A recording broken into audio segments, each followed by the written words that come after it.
Hello everybody. Today we'll be finishing we'll be continuing our Peter Pan. I hope you'll. It was their faith in a mother's love that they felt they could afford to be callous for a bit longer. But there was one there who knew better, and when Wendy finished, he uttered a hollow groan.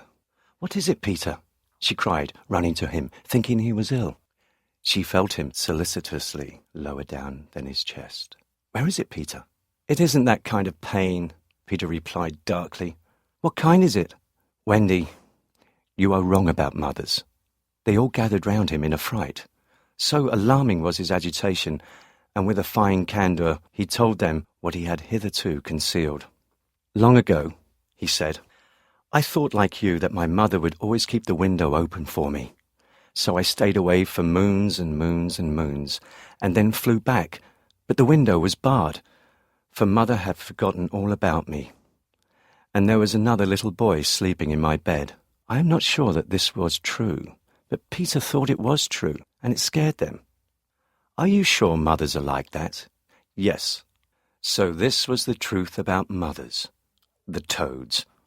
Still, it is best to be careful, and no one knows so quickly as a child when he should give in. "Wendy, let's go home," cried John and Michael together. "Yes," she said, clutching them. "Not tonight?"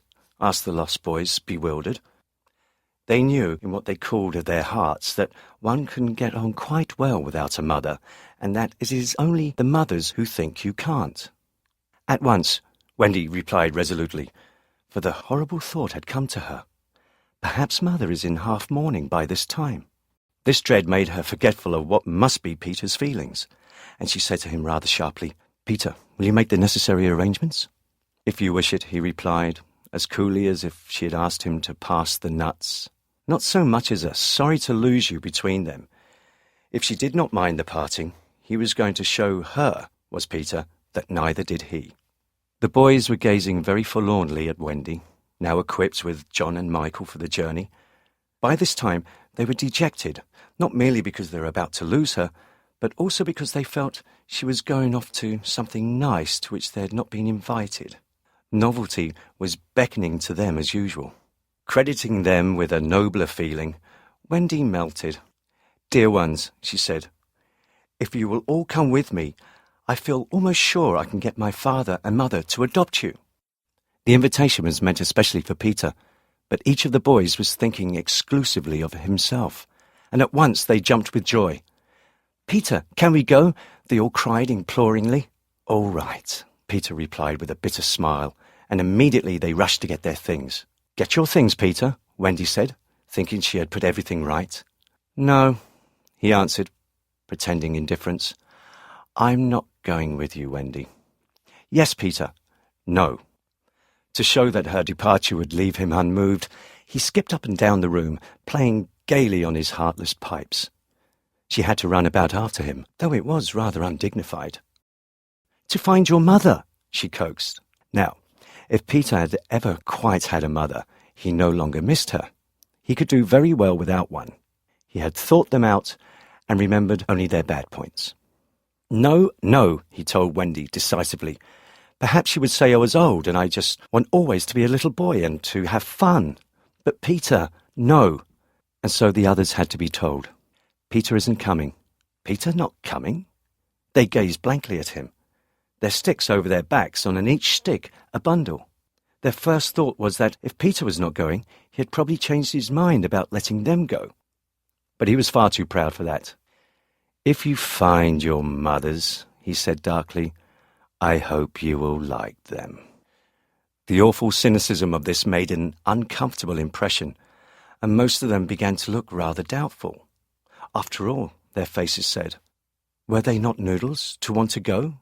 "Now then," cried Peter, "no fuss, no blubbering. Goodbye, Wendy." And he held out his hand cheerily, quite as if they must really go now, for he had something important to do. She had to take his hand. "You will remember about changing your flannels, Peter," she said, lingering over him. She was always so particular about their flannels. "Yes." "And you will take your medicine?" "Yes." That seemed to be everything, and an awkward pause followed. Peter, however, was not that kind that breaks down before other people. "Are you ready, Tinker Bell?" he called out. "Aye, aye." "Then lead the way." Tink darted up the nearest tree, but no one followed her.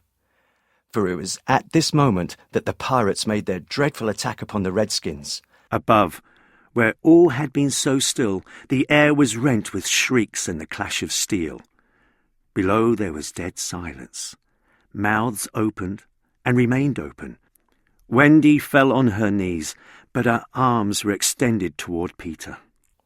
All arms were extended to him, as if suddenly blown in his direction. They were beseeching him mutely not to desert them. The pirate attack on the unsuspecting Redskins had been a complete surprise, a sure proof that the unscrupulous Hook had conducted it improperly. For to surprise Redskins fairly is beyond the wit of the white man. But with victory in one battle, the night's work was not yet over. For it was not the Redskins he had come out to destroy.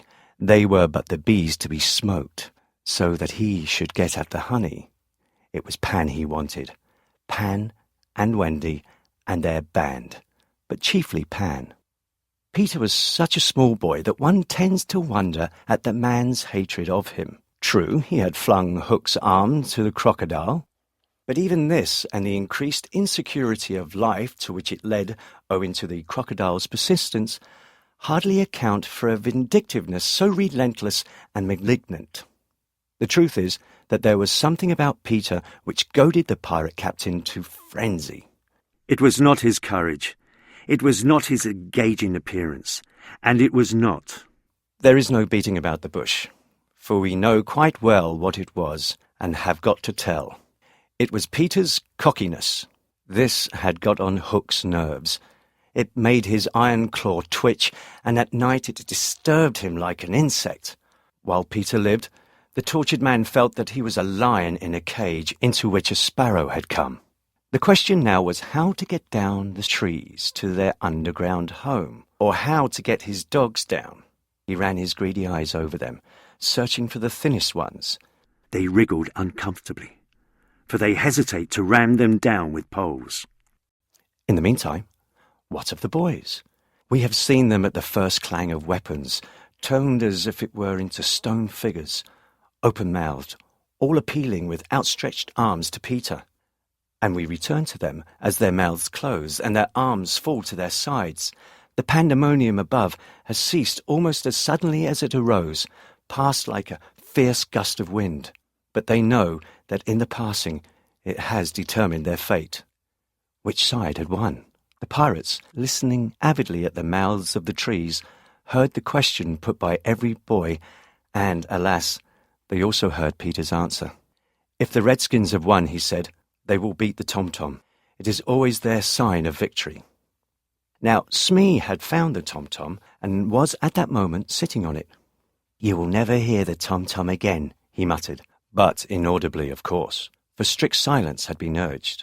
To his amazement, Hook signed him to beat the tom-tom, and slowly there came to Smee an understanding of the dreadful wickedness of the order. Never, probably, had this simple man admired Hook so much. Twice Smee beat upon the instrument, and then stopped to listen gleefully. "The tom-tom!" The miscreants heard Peter cry. "An Indian victory!" The doomed children answered with a cheer that was music to the black hearts above, and almost immediately they repeated their goodbyes to Peter. This puzzled the pirates, but all their other feelings were swallowed by a base delight that the enemy were about to come up the trees. They smirked at each other and rubbed their hands. Rapidly and silently, Hook gave his orders, one man to each tree, and the others to arrange themselves in a line 2 yards apart. The more quickly this horror is disposed of, the better. The first to emerge from his tree was Curly. He rose out of it into the arms of Checo, who flung him to Smee, who flung him to Starkey, who flung him to Bill Jukes, who flung him to Noodler.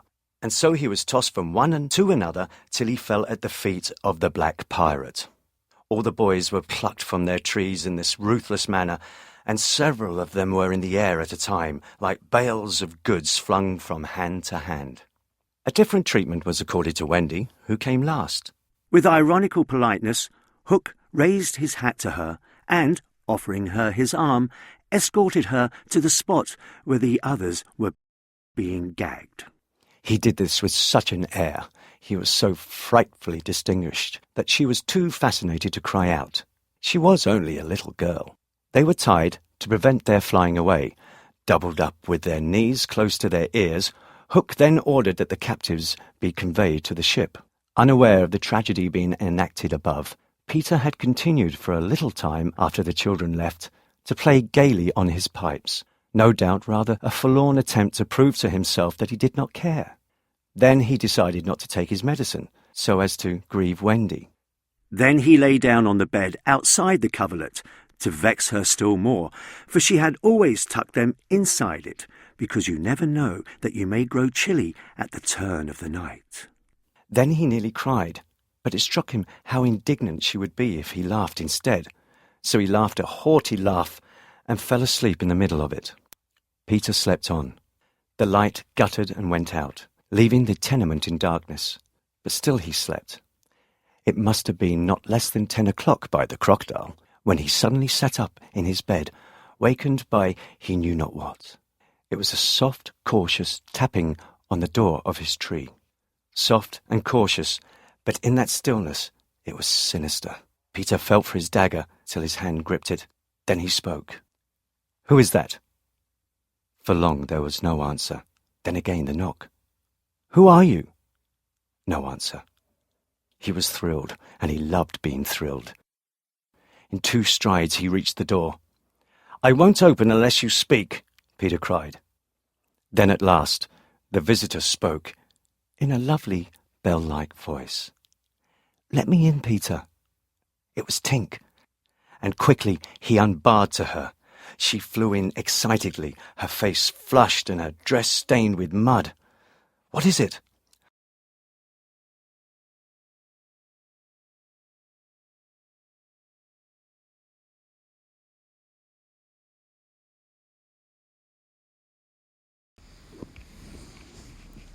Okay, I hope you enjoy.